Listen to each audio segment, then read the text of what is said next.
Santo é o teu nome. Santo é o teu nome, Cordeiro de Deus. Santo é o Cordeiro que venceu. Santo é tudo que o Senhor faz. Santo é o propósito do Senhor para a vida de cada jovem aqui. Santos são os teus caminhos, santos são os teus planos.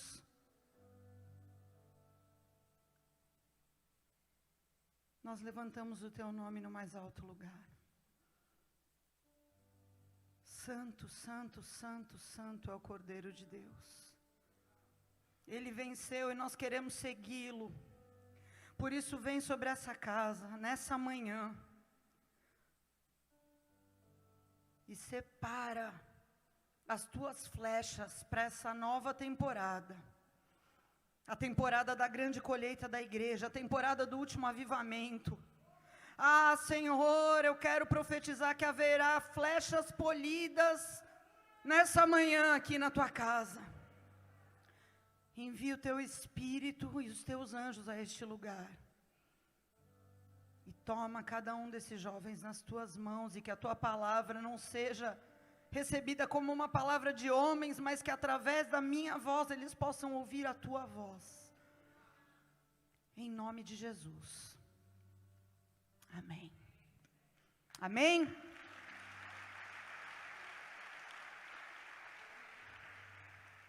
Queridos, vamos abrir a palavra do Senhor. Ou você pode acompanhar aqui no livro de Romanos, capítulo 12, versículo 1.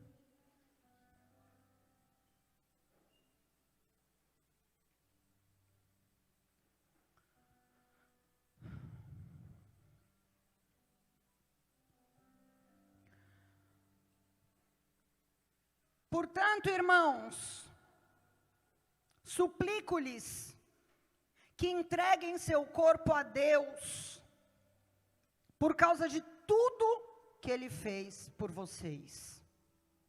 Que seja um sacrifício vivo e santo. Diga, sacrifício vivo e santo. Do tipo que Deus considera agradável. Essa é a verdadeira forma de adorá-lo. Até aí. Eu não quero repetir o que o pastor Marcinho pregou ontem, mas não tem jeito. Não nos comunicamos. E eu quero fazer um pano de fundo, falando um pouco daquilo que ele já falou ontem. Sobre o que é ter uma vida de sacrifício. Ter uma vida de sacrifício é você decidir, é uma decisão de que eu não vou fazer só aquilo que me dá prazer, só aquilo que eu gosto, só aquilo que é conveniente para mim. Na verdade, fazer só o que me dá prazer significa que eu vou ser guiada pelos meus impulsos para conseguir o que eu quero. Então isso significa dizer que eu vou mentir, vou trair, vou roubar, vou enganar, vou manipular, vou fazer qualquer coisa para alcançar aquilo que é o meu desejo. Então nós decidimos viver como um sacrifício, quando nós entendemos que abrindo mão de alguns prazeres, de alguns confortos, de algumas conveniências hoje, nós vamos alcançar algo melhor lá na frente. Amém? O maior exemplo que nós temos é Jesus, e pelo exemplo de Jesus nós também entendemos que quanto maior o sacrifício, melhor o fruto. O maior sacrifício gerou a maior santidade, gerou a maior autoridade. Ele tem toda a autoridade no céu, na terra e debaixo da terra. Enquanto Satanás, por outro lado, ele é a personificação de se recusar ao sacrifício. E quando eu olho para a nova geração, eu vejo exatamente isso. Adolescentes, jovens e crianças que se recusam, surtam, quando é apresentado para elas a necessidade de fazer um sacrifício para algo. O que a gente mais vê hoje, e vocês hão de concordar comigo, é uma geração que só faz aquilo que dá vontade. E o resultado disso é que essa geração está cada vez mais corrompida. Como quem se afunda na areia movediça. Alguém aqui já se afundou na areia movediça? Você já viu areia movediça? Eu caí uma vez num poço de areia movediça, lá em Trancoso, na Bahia. Você não tem noção. Quanto mais você se mexe, mais você afunda. E é assim que eu vejo a nova geração, atolada numa areia movediça, e cada movimento que eles fazem, o negócio piora. Porque a cultura do mundo, um dos nomes que eu daria para a cultura do mundo é hedonismo. Diga hedonismo. O que significa hedonismo? Hedonismo significa alguém que vive pelo prazer. Alguns meses atrás eu estava passando na Avenida Bandeirantes, lá em São Paulo, uma avenida bem conhecida, e tem um prostíbulo de luxo muito famoso, muito conhecido. E eu olhei, estava escrito assim, na fachada do prostíbulo: Templo do prazer e da felicidade, somos hedonistas. É espiritual ou não é? Satanás entendeu ou não entendeu a missão dele? A cultura do mundo é o hedonismo. Faça o que tu queres. Faz a tua vontade, vai para cima, faz só o que te dá vontade, desejo, que é conveniente, que é gostosinho. Mas a contracultura do reino, porque o reino de Deus é uma contracultura, é a santidade. E a santidade não diz faça o que tu queres, a santidade diz imite o cordeiro que venceu. Imite o melhor sacrifício vivo e santo que já existiu. Não se conforme a esse mundo. E não se conformar a esse mundo significa também não tente contextualizar, mudar o evangelho para que ele caiba dentro dos teus desejos na tua vida religiosa.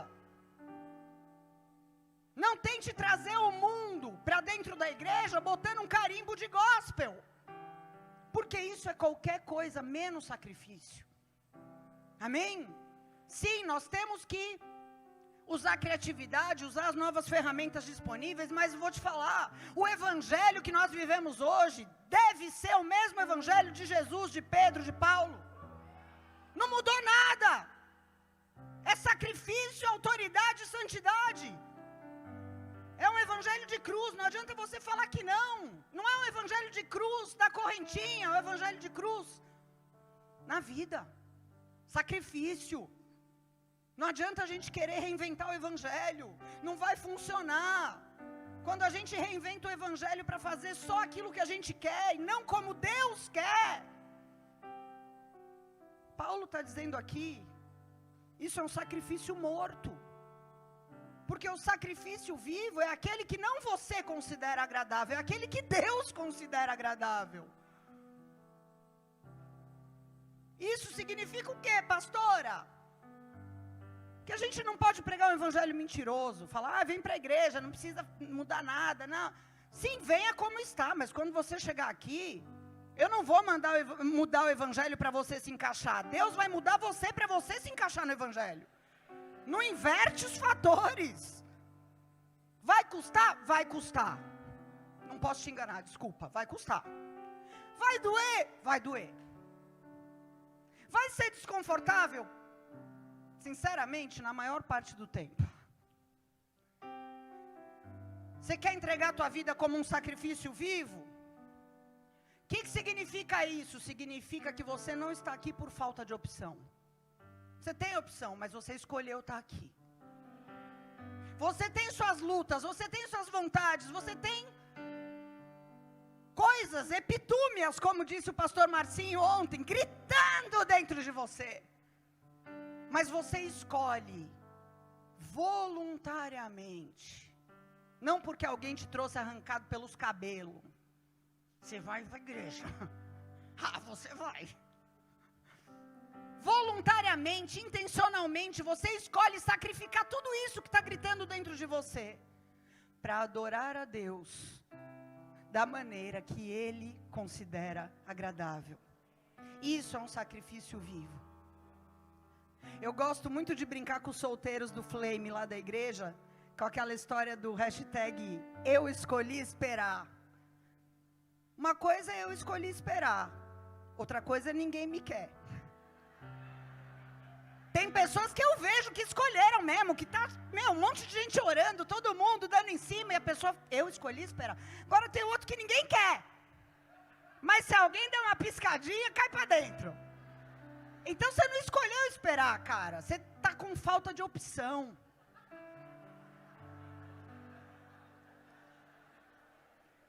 Gente, vamos combinar?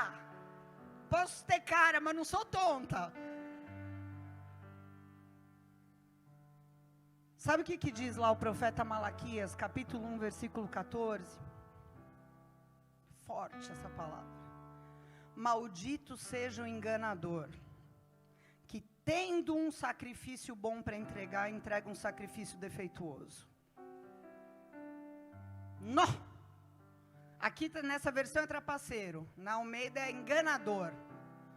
Maldito seja o trapaceiro, que promete uma coisa boa e entrega um defeituoso. O sacrifício é você. Você pode dar um sacrifício vivo e santo, que Deus considera agradável, mas muitas vezes você decide, vou dar isso daí, vou dar o meu pior. O sacrifício vivo é santo. Então, feita essa introdução, eu queria compartilhar com vocês algo que tem falado muito ao meu coração desde o começo desse ano. Eu tenho orado, me debruçado muito sobre um avivamento que aconteceu no século XVIII. Eu não sei se você já ouviu falar, o avivamento dos morávios. Quem já ouviu falar disso? Glória a Deus. Para quem não ouviu, vou dar um breve resumo. No século XVIII, ano 1700 e pouquinho, onde hoje fica a República Tcheca, lá no leste europeu, a Igreja Católica começou a perseguir um grupo de protestantes. Então, um homem muito rico, um conde, um nobre, ele tinha uma propriedade e ele resolve dar guarita para esse pessoal. Ele abre a sua propriedade e fala: vocês podem se refugiar aqui na minha propriedade. Eu vou dar guarita para vocês, ninguém vai mexer com vocês. A história desse avivamento dos morávios deixou um legado incrível para a sua geração. Porque vocês estão no epicentro, no olho do furacão do tempo mais difícil da história da igreja. Então eu creio que aquilo que foram os 4 fundamentos desse avivamento, que sustentaram esse avivamento, precisa estar gravado no coração de vocês, para que vocês sejam os agentes do último avivamento da história da igreja e da terra. Amém? O primeiro fundamento do avivamento dos morávios foi a unidade. Diga, unidade. Olha o que aconteceu. Esse conde, ele tinha botado todo mundo para dentro da fazenda dele. Só que o que aconteceu? Começou a haver divergências, facções, brigas entre os irmãos ali, que estavam ali refugiados. Ele chamou todo mundo, reuniu todo mundo e disse o seguinte: olha aqui, eu estou fazendo um documento, onde quem quiser ficar refugiado aqui, tem que se comprometer com a unidade. Quem não quiser se comprometer, a porta da rua é a serventia da casa, posso sair.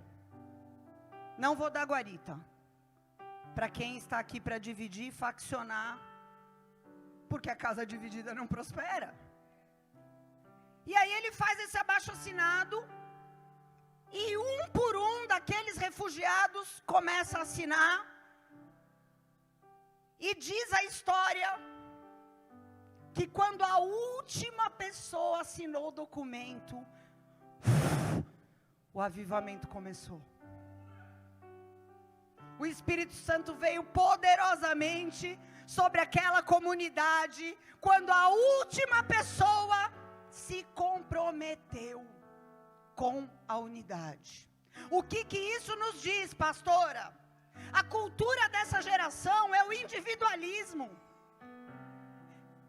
é o faccionar, é o cancelar, é deletar. Eu não aceito ninguém que divirja comigo. Eu te cancelo, eu te descarto. É uma cultura anti-unidade, uma cultura egocêntrica. Mas Provérbios 18, versículo 1 diz que aquele que se isola vai contra toda a sabedoria. Amém? Só se preocupa consigo mesmo, dane-se todo mundo. A cultura dessa geração é essa. Mas eu preciso te dizer, a contracultura do reino é a unidade. E vou além. Você quer ser santo? Tem alguém que quer ser santo aqui? A santidade só é forjada na unidade. Não tem como, é impossível você ser um santo em isolamento. Provérbios 27, 17 diz: como o ferro afia o ferro, assim é o homem com seu amigo. Você quer ser uma flecha afiada na mão de Deus? Você quer ser uma espada afiada na mão de Deus? Então é ferro com ferro. É na unidade, é na convivência. Não tem como, a gente precisa vencer a cultura dessa geração e andar na contracultura da unidade. Não caia nessa burrice de falar, eu sou igreja. Você, como indivíduo, é templo do Espírito Santo. Igreja, 2 ou mais. A própria palavra igreja, original em grego, é congregação. Você já viu congregação de um? Não existe isso. Amém? Não existe ajuntamento de um. Você só é igreja quando você aprende o valor da unidade. Você só vai crescer em santidade se você crescer em amor. O amor não existe em isolamento. Ah, existe sim, eu me amo. Não existe não. Amor não existe em isolamento. Quando perguntavam para os moravianos qual o segredo desse avivamento, eles diziam: nós aprendemos a amar. Porque se tem uma coisa que a gente é ruim, é em amar. Se tem uma coisa que eu não sei, é amar. Mas sabe o que eu descobri? Quando a gente quer aprender, Deus está disposto a ensinar. Você está disposto? Aprenda a amar. Aprenda a andar em unidade.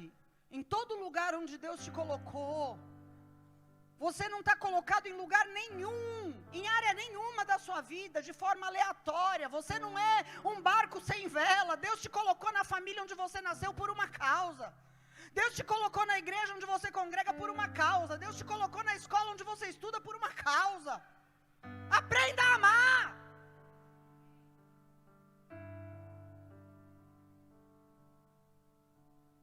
Porque o amor nos une a Cristo Jesus e nos une às pessoas que Ele escolheu. Segundo fundamento do avivamento moraviano, diga: vida de oração. 1 Tessalonicenses 5, 17 a 19. Apóstolo Paulo diz: nunca deixem de orar. Sejam gratos em todas as circunstâncias, porque essa é a vontade de Deus para vocês em Cristo Jesus. Não apaguem o Espírito. Andar no Espírito não é você ficar trancado num quarto 24 horas de joelho, orando. Não é isso, nunca foi isso e nunca será isso. Andar no Espírito é ter fome de falar com Deus, de estar com Deus, de ouvir a Deus. E eu vou te falar uma coisa: santidade gera fome por mais. Quando você vive em santidade, quando você anda no Espírito, você tem fome demais. Toda vez que eu vejo lá na minha igreja um adolescente, ou um flame, que nem um zumbi assim, eu falo, ou tem ferida, ou tem pecado aí. Porque a santidade, é impossível a pessoa ficar que nem um zumbi na presença de Deus. A santidade, ela te impulsiona, você quer mais, mais, mais, mais. Não tem como. Não tem como. Sabe o que aconteceu depois que eles assinaram lá o documento? Havia uma tenda lá, onde eles se reuniam, faziam os cultos. E eles começaram um movimento de oração 24 horas na tenda. Eles começaram um movimento de 24 horas de oração. E eu vou te falar o lema deles. Que seja o teu lema a partir de hoje. Não vamos orar por nada que nós não estejamos dispostos a ser parte da resposta. Você pode dizer isso? Eu não vou orar por nada se eu não estiver disposto a fazer parte da resposta. Cara, quando eu li isso aqui, eu falei, meu Deus, que oração assertiva. Porque a gente ora e Deus vem. Aí Deus manda outro. Aí levanta fulano. Aí ciclano resolve. Alguém faz. Se você não está disposto a fazer parte da resposta, não ore. Essa oração é a oração de uma flecha que acerta o alvo. E essa flecha é você. Deixa eu te perguntar uma coisa, sério. Você ora. Parece engraçado perguntar isso dentro da igreja, mas tem gente que não ora, viu, Felipe? Tem gente que vem uma vez por semana no culto e tá bom. Você ora? Você ora? Quanto você ora? Ou melhor, com quanta intensidade? Porque eu vou te falar, Deus não está importando com quanto tempo você fica ali orando, mas com quanta intensidade. 5 minutos intensos é melhor do que 2 horas rezando, repetindo coisa que você nem sabe o que você está falando. Pelo que você tem orado? Pelos teus motivos ou pelos motivos de Deus? E se são pelos motivos de Deus, eu te pergunto, você está preparado para ser parte da resposta? Uma vez eu tive a oportunidade, há uns 11 anos atrás, de ir numa base da Jocum lá na Suíça. Os caras têm uma estrutura violenta. Negócio assim fantástico. Equipamento de ponta da Apple, tudo. Muitos jovens ali, estudando TI. Eu achei interessante aquilo, porque você pensa base missionária, você acha que é teologia, louvor, TI. E aí eu perguntei para o diretor da base, eu falei, mano, me explica direito isso aqui. Ele falou, não, eles vão ser enviados para países muçulmanos como técnicos em TI. Um dia esses jovens devem ter orado, Deus deve ter mostrado a Arábia, o Iêmen. E aí eles foram lá ser treinados para ser parte da resposta. Porque nesses países você não entra como um missionário, você entra como um profissional. Estão entendendo? Sabe o que aconteceu com esse movimento de oração 24 horas por dia dos moravianos? Lançou eles pelo mundo afora. Eles foram os primeiros missionários protestantes da história da igreja, depois da reforma, moravianos. Os primeiros a se jogar nas nações, depois da reforma protestante, depois do período de trevas da igreja. E vocês provavelmente serão os últimos. Entenda a sua importância no tempo em que você nasceu. Essa é a última onda, provavelmente, de movimento missionário na face da terra. E você está vivendo nesse tempo.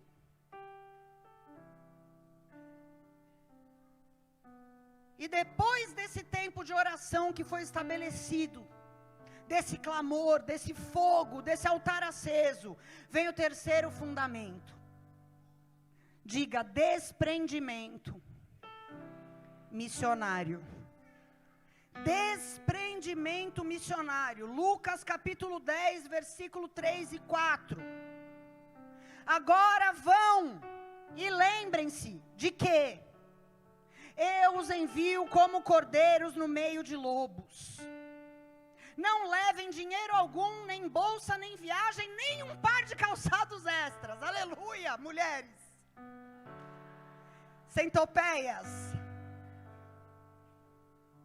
Vão e lembrem-se, porque não adianta só você ir, quando chegar lá no perrengue você vai ter que lembrar.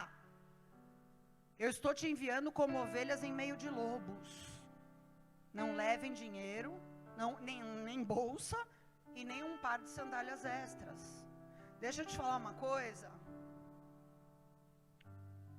Essas orações emocionais que muitas vezes a gente faz, eis-me aqui, envia-me, Senhor. Não adianta você fazer esse tipo de oração se você está preso em coisas. Se você está preso em pessoas, se você está preso em consumismo, preso em conforto, preso em opinião alheia. Para ser missionário, você tem que abrir mão de toda a segurança humana. Você tem que aprender a andar na dependência exclusiva de Deus. Não tem como. Olha o que Jesus fala, gente. As pessoas leem a Bíblia como se fosse um livro de história da carochinha. Lembrem-se, eu envio vocês como ovelhas em meio de lobos. O que significa isso, pelo amor de Deus? Ambiente hostil, selva, difícil. Você não pode ser um mimizento se você quer ser um missionário. Eu não aguento isso. Quando a pessoa vai para o campo missionário, ai, tá tão difícil aqui, cala a tua boca, por que você foi? Ele não falou que era ovelha no meio de lobo? Você achou que era o quê? Um resort no Havaí?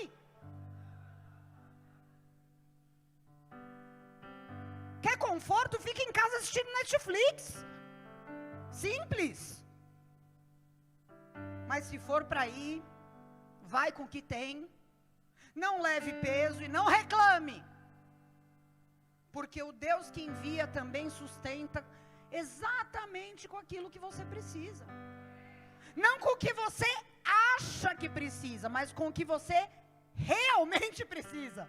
Porque a gente acha que precisa levar caminhão da Graneiro, né? Para missão. Aquele caminhão de 8 eixos. Deus sabe o que você precisa e eu te digo, não vai faltar. O que você precisa, não o que você acha que precisa. E os moravianos entenderam isso, mas entenderam profundamente. Tem uma canção, eu não sei se vocês vão conhecer, que é um pouco antiga já, eu acho que é a Nívia que gravou. Você sabe aquela que o cordeiro receba? Que o cordeiro... Alguém conhece essa música? A recompensa do seu sofrimento. Não dá para cantar. Só para vocês, depois vocês procuram aí no Spotify. Essa música é a fala de 2 jovens de 20 anos. Quem aqui está na faixa dos 20? Levanta a mão. Está com medo de levantar a mão? Minha pregação dá medo, que bom. Obrigada. Quem está na faixa dos 20? Revele-te. 2 jovens de 20 anos. Presta atenção. Essa é a melhor parte da pregação, presta atenção. 2 jovens de 20 anos. O que isso diz para mim? Que eles poderiam perfeitamente estar sentados aqui. Numa manhã como essa. Anônimos. Não são famosos. Você não vai encontrar grandes escritos sobre eles. Eu tive que procurar muito para descobrir o nome deles. 2 jovens moravianos, de 20 anos, descobriram que havia uma ilha, onde havia escravos que nunca tinham ouvido a palavra do Senhor. E aí eles se juntam e decidem, vamos para essa ilha, vamos pregar lá. E eles conseguem entrar em contato com o dono da ilha. E o dono diz, não recebo missionários, não recebo visitantes, só recebo escravos. E eles dizem, tá bom, nós queremos, pode pagar a nossa família, nós queremos vender a nossa vida, mas se você entrar, você não pode sair. Tudo bem, nós queremos ir mesmo assim, Deus nos chamou para lá. E aí começou uma grande comoção ali na comunidade moraviana, porque começaram a questionar aqueles 2 meninos, para que isso? Por que tudo isso? Vocês não podem pregar aqui na Alemanha, na Polônia, aqui na Europa, aqui perto, aqui na República Tcheca? Para quê? Sabe o que eles responderam? Para que o Cordeiro receba a recompensa do seu sofrimento através de nós.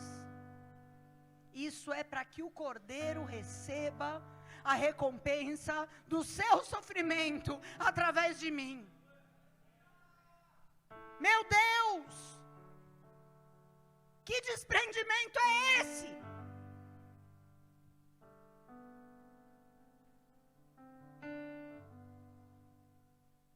Que desprendimento é esse?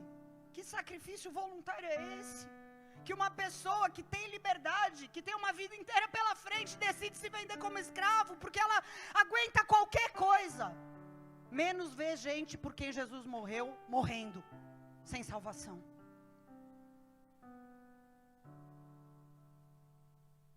É necessário desprendimento missionário para você viver a vontade de Deus. Aqui no Brasil, aqui na tua cidade, em qualquer lugar, você precisa ter desprendimento. Alguns anos atrás, há uns 5 anos atrás, eu fui numa missão humanitária para o Iraque. E eu levei uma presbítera comigo e uma ONG ia receber a gente lá e ela mandou alguns documentos que a gente tinha que assinar para poder entrar no Iraque. Foi na época do Estado Islâmico. E um dos documentos estava assim o título, waiver. Aí eu, waiver? Nunca conheço essa palavra. Fui no tradutor, o que é isso? Renúncia. Fui ler o documento. Renunciando o direito à segurança. E renunciando o direito à vida. Porque a partir do momento que eu pisasse no território iraquiano, eu e a Lu, que foi comigo, nada mais estava garantido e eu tinha que assinar dizendo que eu estava ciente disso. Eu estou consciente, estou indo, que posso não voltar. Chamei ela, falei, Lu, deixa eu te falar, isso aqui é isso aqui. Não, vamos, tal. Beleza.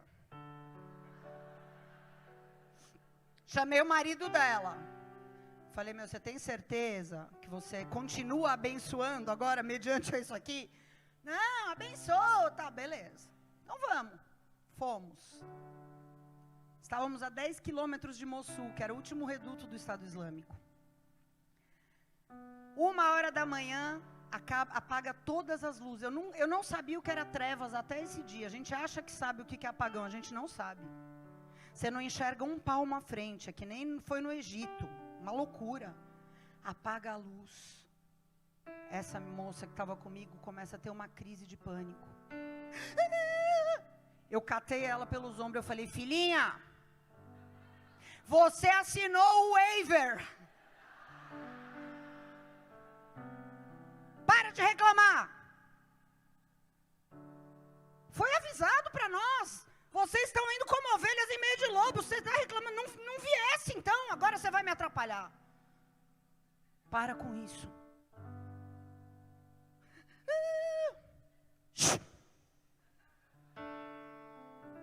Você tem que fazer as contas para edificar uma torre, irmão.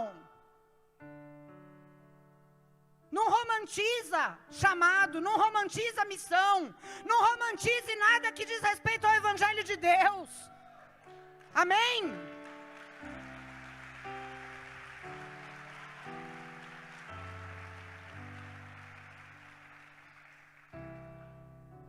Mas sabe, quando eu vejo pessoas indo para esses lugares, aqueles jovens que eu falei da Jocum, indo para os... Cara, os jovens, playboys, pessoas com dinheiro. É caríssimo para você fazer escola missionária na Jocum. Pagando. Tem gente que fala, o que eu vou ganhar andando com Deus? Eu não sei, querido, eu sei que eu tenho que pagar para andar com Deus.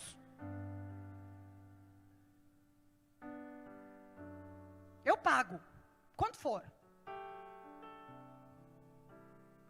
O evangelho tem que ser cristocêntrico.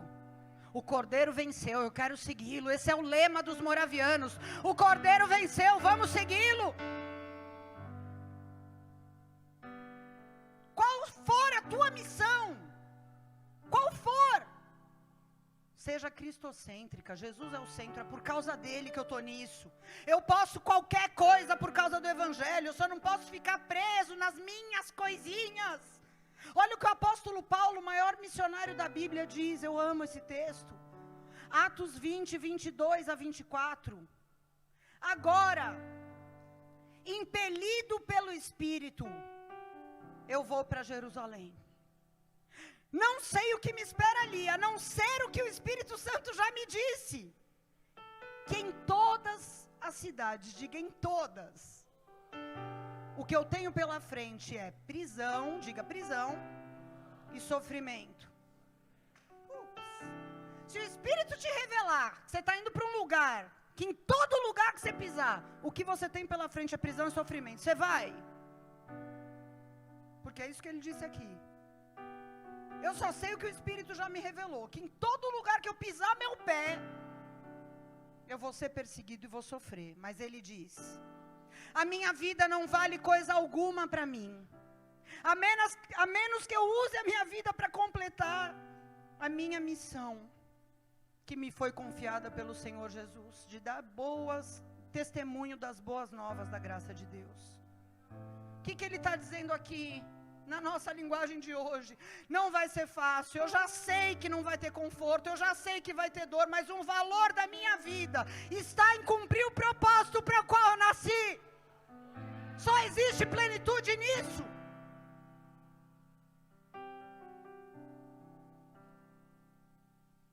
E o quarto e último fundamento. Diga consistência. Eclesiastes 7, versículo 8 diz que terminar algo é melhor do que começar.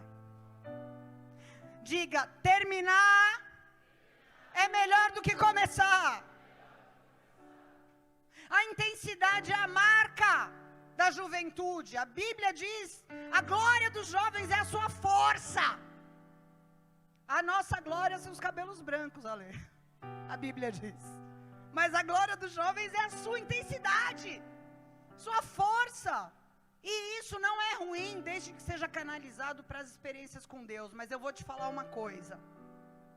Grave isso, porque eu acho que quase um mantra na cabeça da minha filha é isso. Consistência é melhor do que intensidade momentânea. Consistência é mais importante do que intensidade de momentos. A maioria dos avivamentos da história da igreja, generalizando, claro que tem alguns que podem ter durado um pouco mais, mas em média durou de 3 a 5 anos. Sabe quantos anos durou aquela tenda de oração 24 horas? 100 anos! 100 anos! Então é muito bom, quando a gente faz congressos de jovens como esse, ver vocês queimando, pulando para lá e para cá.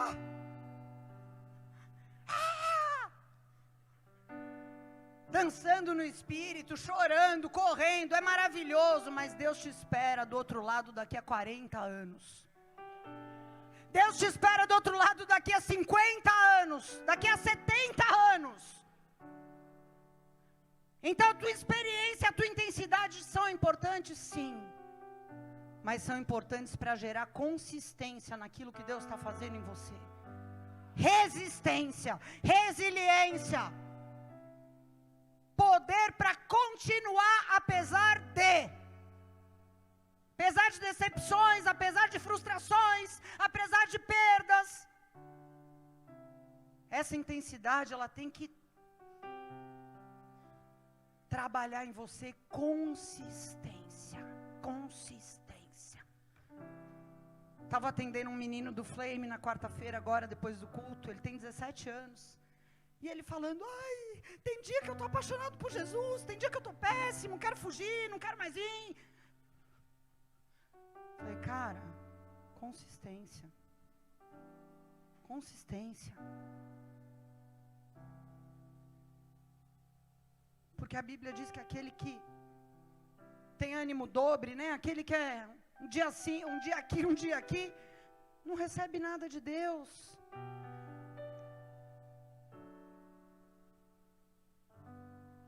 Fica fraco. Consistência. Consistência vem de compromisso. Não é a tua paixão que sustenta o teu compromisso com Deus, é o teu amor. A paixão não tem consistência, o amor tem consistência. O amor você escolhe. Hoje eu não estou muito afim de orar, mas eu vou orar, porque eu tenho um compromisso com Deus, minha alma precisa comer. Senão ela vai definhar. Eu estou cansado hoje, mas eu vou para o culto, porque na presença do Senhor eu sou renovado. O amor traz consistência. Que as tuas experiências de hoje gerem consistência para os dias que vão vir pela frente. Porque a igreja da nossa geração, ela está muito doente. Principalmente na nossa nação, mas não só. Nos Estados Unidos está pior ainda. Em outras nações nem existe mais. A Europa, que foi um berço do avivamento. Quantos lugares incendiados pelo Espírito Santo hoje? Ateísmo, humanismo. Mas a igreja dessa geração, que é a sua geração, vai ser limpa e restaurada através não de nós, vai ser através de vocês. Fique de pé no teu lugar. Quero ler um texto para a gente encerrar. Se o louvor quiser vir aqui.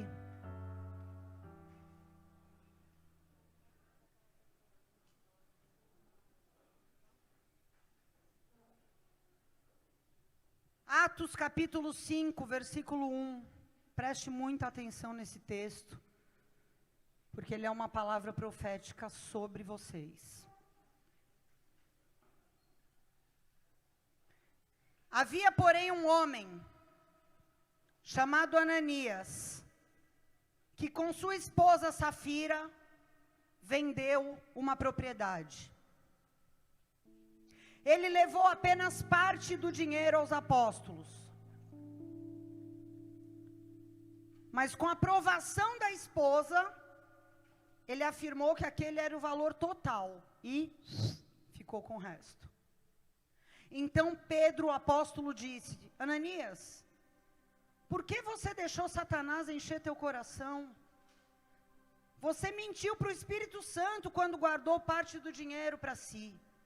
A propriedade era sua para vender ou não, como quisesse. E depois de vendê-la, o dinheiro também era seu, para entregar ou não. Como você pode fazer uma coisa dessas? Você não mentiu para nós, mas para Deus. E assim que Ananias ouviu essas palavras, caiu no chão e morreu. Um grande temor se apoderou de todos os que souberam o que tinha acontecido. Então, alguns jovens, diga jovens, alguns jovens se levantaram, enrolaram o corpo num lençol e levaram para fora. E depois o sepultaram. Cerca de 3 horas depois, sua esposa entrou sem saber o que havia acontecido. E Pedro perguntou: foi esse o valor que você e seu marido receberam pelo terreno? E ela disse, sim, foi esse o valor. Então Pedro disse, como vocês puderam conspirar para pôr à prova o Espírito do Senhor? Veja, quem? Que sepultaram teu marido, estão ali perto da porta e vão levar você também. No mesmo instante, ela caiu no chão e morreu. Quando os entraram e viram que ela estava morta, levaram seu corpo para fora e sepultaram ao lado do marido. Um grande temor se apoderou de toda a igreja e de todos os que souberam desse acontecimento. Quem limpou a igreja do sacrifício morto, contaminado e desagradável, igreja? Então não preciso falar mais nada. Você só tem uma escolha para fazer. Se você vai se tornar um Ananias e uma Safira, um enganador, maldito, que podendo oferecer um sacrifício limpo, vivo, santo e agradável, da maneira que Deus recebe e se agrada, decide entregar um sacrifício morto, contaminado, como esse casal fez. Eu tenho certeza que essa geração que não respeita a hipocrisia, porque eu amo, o prazer da minha vida é pregar para os jovens, porque vocês não respeitam hipocrisia, autoritarismo, carteirada. Mas vocês precisam sim ser revestidos de santidade. Vocês precisam sim decidir vencer como o cordeiro que venceu. Vocês precisam sim decidir imitar Cristo.